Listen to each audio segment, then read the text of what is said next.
రాకేష్ కట్టేసి ఉన్న గౌరీ దగ్గరికి వస్తాడు. ఇక గౌరీని చాలా కోపంగా చూస్తూ ఉంటాడు.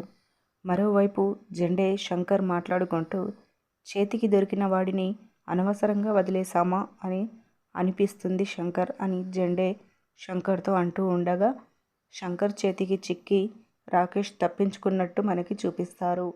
ఇక జెండే ఉండి వాడు గౌరీకి ఏ హాని తలబెడతాడో అని నాకు భయంగా ఉంది శంకర్ అని జెండే అంటూ బాధపడతాడు.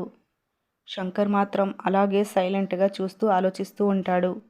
ఇక మరోవైపు రాకేష్ గౌరీ ముందు నిల్చొని చేతిలో తుపాకీ పట్టుకుంటాడు. గౌరీ చాలా టెన్షన్ పడుతుంది. ఇక రాకేష్ వెంటనే గౌరీకి తుపాకీతో గురిపెట్టి చంపడానికి రెడీ అవుతాడు. ఇలా మనకి చూపిస్తారు. ఇదండి ఇవాల్టి అప్డేట్స్. ఇలాంటి డైలీ అప్డేట్స్ కోసం మన ఛానల్ని సబ్స్క్రైబ్ చేసుకోండి. Thank you so much for watching.